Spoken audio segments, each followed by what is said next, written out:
AP రాజకీయాల్లో Pithapuram hot topic గా మారింది. జనసేనాని పవన్ ఇక్కడ నుంచి పోటీ చేస్తున్నారు.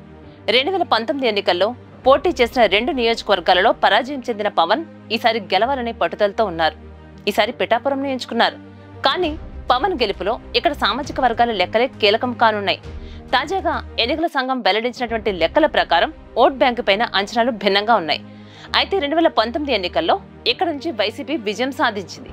కూటమి అభ్యర్థిగా పవన్ పోటీ చేస్తుండటంతో టీడీపీ, బీజేపీ మద్దతిస్తున్నాయి.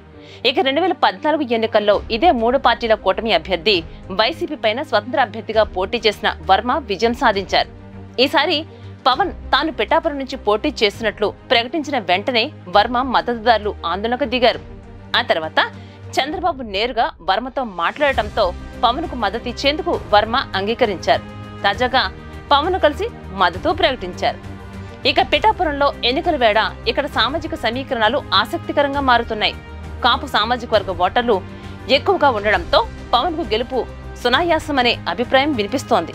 కానీ కాపు వర్గంతో పాటుగా ఇతర సామాజిక వర్గాలు ఇక్కడ గెలుపు ఓటములను డిసైడ్ చేయనున్నాయి. ఎన్నికల సంఘం తాజాగా విడుదల చేసినటువంటి గణాంకాల మేరకు పిఠాపురంలో 2.28 లక్షల ఓటర్లు ఉన్నారు.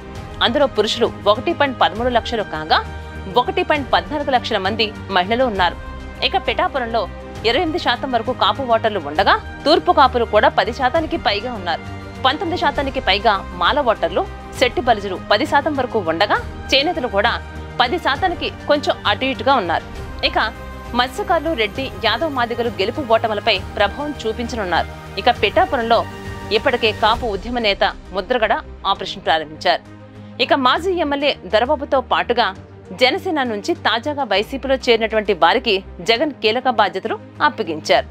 తన పార్టీ అభ్యర్థి వంగ గీత ప్రజారాజ్యం నుంచి ఇదే నియోజకవర్గంలో 2009లో గెలిచి ఉండటం, కాపు వర్గంలో ఉన్నటువంటి పరిచయాలతో పాటుగా తాను అమలు చేసినటువంటి సామాజిక సమీకరణాలు ఇక్కడ కలిసి వస్తాయని సీఎం జగన్ అంచనా వేస్తున్నారు.